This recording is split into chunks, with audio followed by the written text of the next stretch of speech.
Hey everybody, just want to step through my latest chess game that I played. I played in a USCF tournament last night. It's going to be a kind of a weird tournament format with one game per week.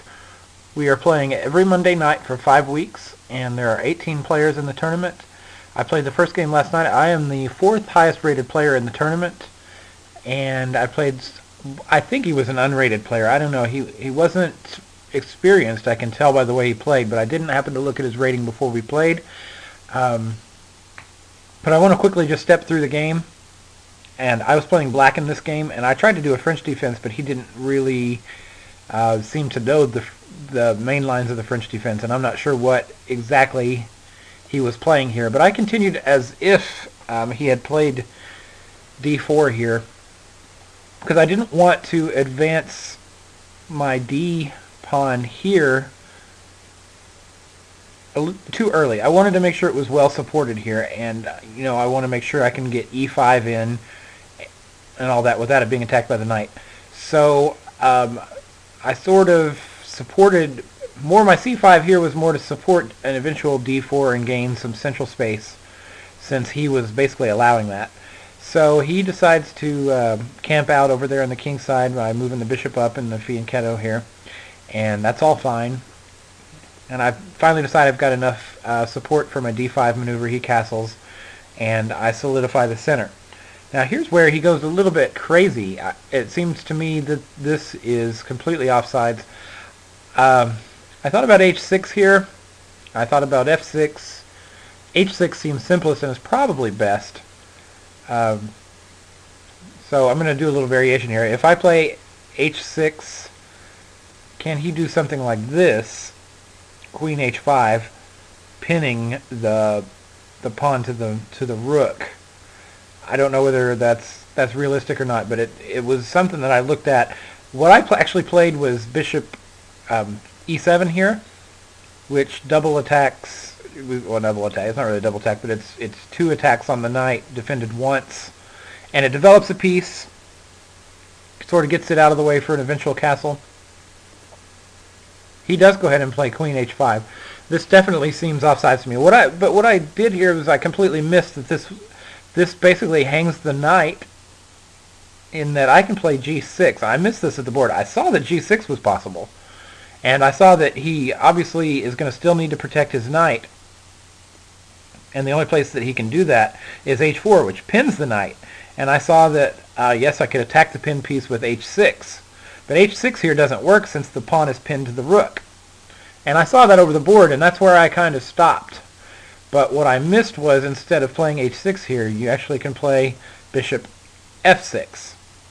And now he's just going to have to sacrifice the knight for like the f7 pawn or something like that, because the rook is now protected, meaning that pawn is no longer pinned. The knight, however, is still pinned.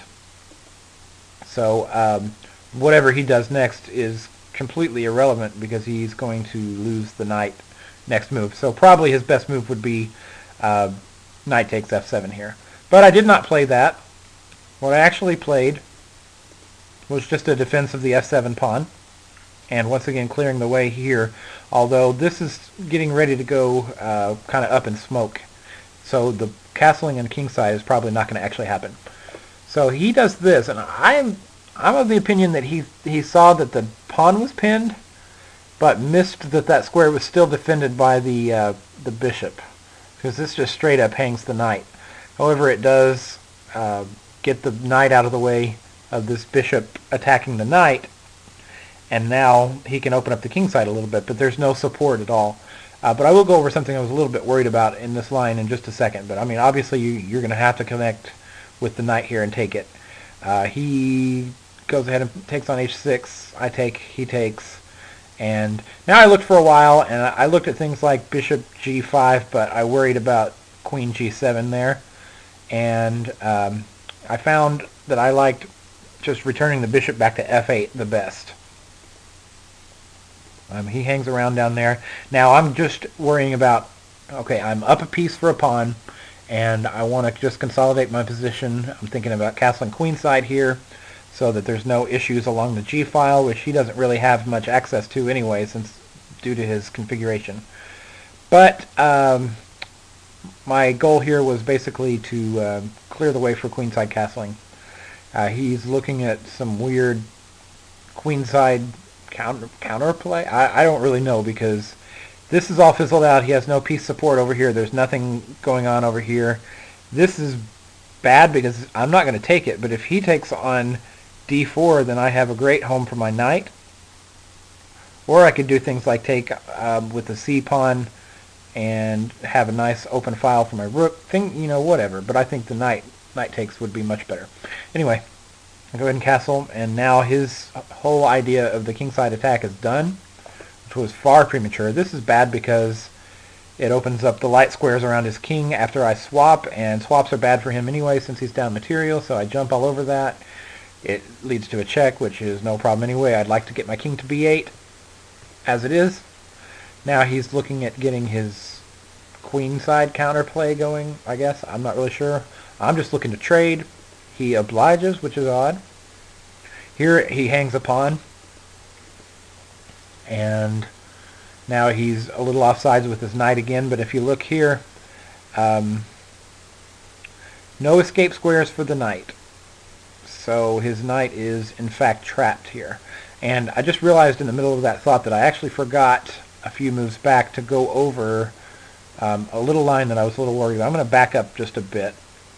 When we were in one of these positions, say here, after I do this, I actually remember exactly when it was now. It was this move here. I was worried when I did, I know what it was. I was worried here. No, it wasn't that. I'm trying to remember. The basic idea is that I was worried about f4, and I'm trying to remember the exact position that it was in. I remember I was strongly considering playing h6 to support playing my queen out. So that has to be when the bishop was on f8. Yes, I think right here I was worried. I was looking at this line to support playing queen to g5. But here I was worried about this move. Not only stopping queen g5, but now we're thinking about opening up the f file for an attack on f7. That's why I did not play h6. And that was pretty much the only reason at that point I didn't play h6, I think.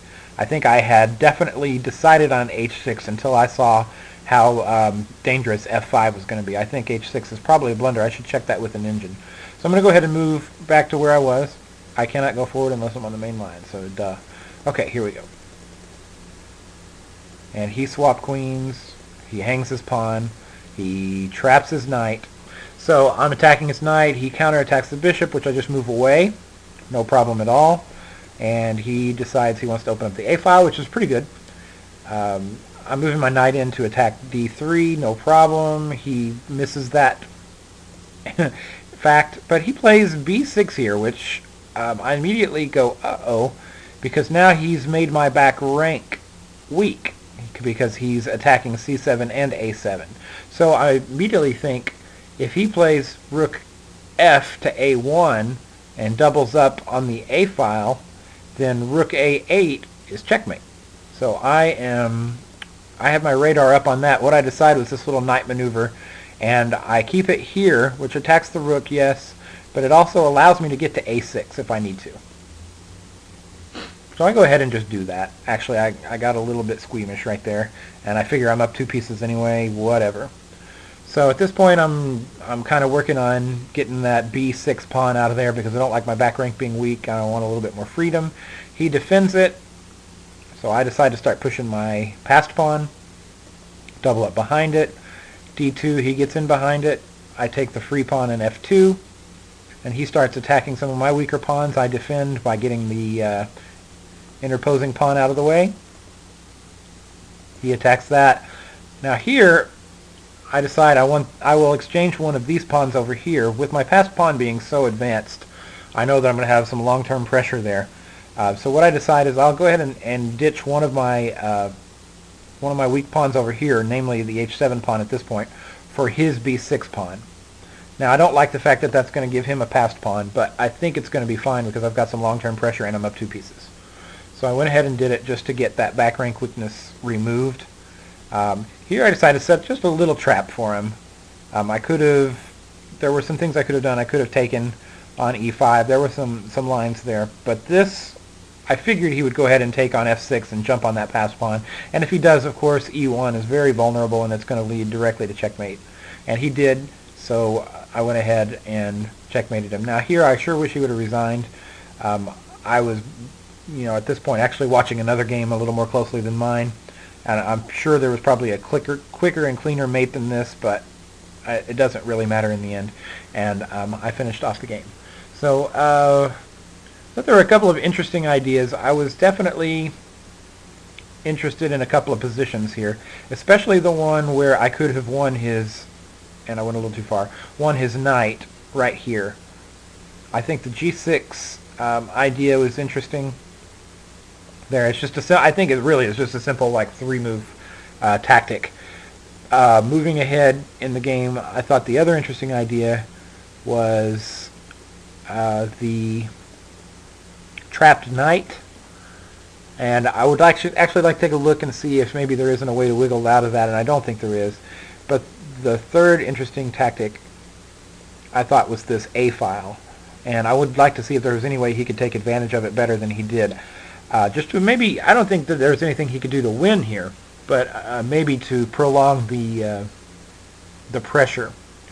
And I didn't look that closely at it, but my A6 idea seems to stop it. But was there any way for him to maybe get in the way of that? I don't see anything off the top of my head. But those are the kinds of things I'd like to think about as I look a little closer at this game. There isn't much to take away from this game in terms of learning anything except for those 3 key moments, I think. But if you guys have any thoughts, I would love to hear them. So that's all I'm going to do on this game. I thought it was pretty simple. I will probably get another game up next Monday. Hopefully it'll be another win, and we'll have something fun to talk about there too. All right, see you later, guys.